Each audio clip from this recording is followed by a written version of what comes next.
What is up everyone, welcome back for more news on Legend of Mushroom. I have some details about the new series of event coming tomorrow. We will have the return of the Fortune Cat, so if you are planning to spend in game, wait until tomorrow and plan your spending for the month. By the way, if you are planning to spend, make sure that you are playing the game on the other side.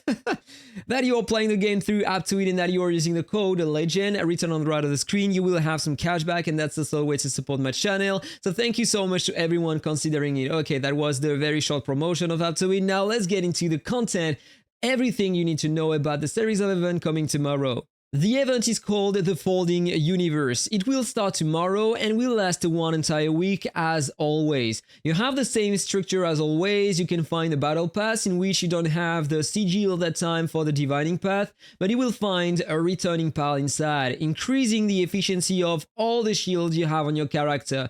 This pal is very nice if you are using it on a martial sage with a tanky build, because remember that when you have a shield on your character, basically, you are not affected anymore by the heal block the opponent can apply to your character. So the more the shield, the bigger the shield, the better for a tanky class. Now, let me know if you are using that pal, if you are using a martial sage. So this is the lucky event, a return of that functionality in which you have the gem pool. Basically, you have some chances to get some gems. You are not getting a lot, but you are still getting some. So this is better than nothing.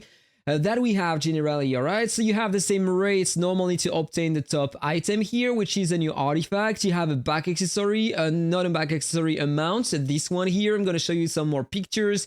And you have a new costume, everything in the same event here. Same rates as always, the same system as always. You have some packs to purchase, to get some scissors here and to participate in the event. So same price as always normally. You will find a shop in which you can purchase some scissors, so a bit more currencies to participate in the event. You can purchase the other items inside, so generally if you're not lucky, if you're close to the guarantee, if you saved all your yellow diamonds here, you can purchase directly the artifact. Otherwise, I recommend to pick first the hammers to increase the level of your artifact. Or if you need a crazy amount of artifacts to level up a crazy amount of hammers to level up your artifacts, I recommend to take the souls. This is what I am doing generally because I am not pushing anymore to get the artifacts unless it is a very game-changing one. Then you have that minigame here taking place over 7 days, I guess, in which you can get some rewards to participate in the lucky event. And this is basically the minigame. You need to turn the different tiles to make the path to the star here. So this is how it works. You will find more packs, of course, if you want to purchase more things. Generally, there is one that is interesting inside for the lucky event. I suppose that it's gonna be the lucky gift bag in which you have some currencies to participate in the event, I guess, if it is as usual. I'm not sure about it. 2 artifacts are coming back in that event. If you missed the Pixel Universe, you will have it as second price. And you have as well the Unchained Staff. So basically, the Pixel Universe is the best weapon to have if you are playing with a Warbringer. You have this one, of course, it is great as well, but if you are planning to beat tanky players, this one can work pretty well. And to one-shot everyone else, this is a great artifact to use.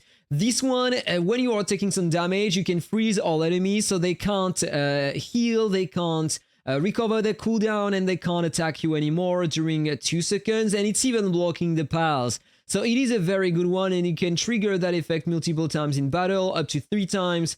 This is very, very, very strong. But now, let's concentrate on the new items we have during that event. The artifact is the Universe Encyclopedia. Basically, during the fight, you will have 2 different status on your character. You will start with the first one, the Tranquil World, decreasing the attack of all enemies in front by 16%. Every 15 seconds, you are switching your status. And with the second one, you increase your own attack by 16% and you deal some AoE damage to enemies based on your skill damage, combo damage, counter damage, and the target's max HP. So I suppose that artifact is made for long fights, and that is not gonna work versus DPS classes. So this is my point of view. Let me know your thoughts about that in the comments. Then this is the new mount, the Ethereal Phoenix. For every 18% max HP loss, purify and ignore control effects for 1 second, then obtain a shield equal to 8% max HP for 5 seconds, and when the shield expires, you get 4% more attack until the battle ends, up to 6 times. And finally, this is the new costume, offering 1% global defense. Alright guys, so that was all I had to say about tomorrow's event. Just right before ending the video, let's see if I have some luck. I'm trying to breed a few avians at the moment, trying to pass the affixes I have on the Cloud Drifter on the Midnight Firefly, because I'm still convinced that the Midnight Firefly is still a bit better than the Cloud Drifter to increase your damage on boss fights. I tried both in another video and I had the same result, but I didn't have the same affixes on the Midnight Firefly, so in my opinion it can be better. And here I'm just trying to pass down the affixes I have on the Anubis here to that one. To try that on my Warbringer. So let's see if I have some luck in here. A legendary, this is already very nice, so I have some hope. Here it is not a legendary, and I have a legendary egg here, so let's see if I have some luck before ending the video. Let's go! Okay, Midnight Firefly, Barrel Dodge. This is exactly the one I had before. I tried to pass down the Rage Slash instead of the Barrel Dodge. But at least I have another dragon to do more breedings in the future, so I'm gonna keep that. And here, Barrel Dodge, Rage bonus, Reflect counter, but unfortunately I have Bottomless Abyss, so I'm gonna keep this one though. And here, Rage Slash, Debuff Immunity, but this is a pumpkin, I don't care about this one, so I'm just gonna salvage it. And I'm gonna stay with that. Alright guys, have a really nice day. That was Akhtar, see you on the next one, bye bye.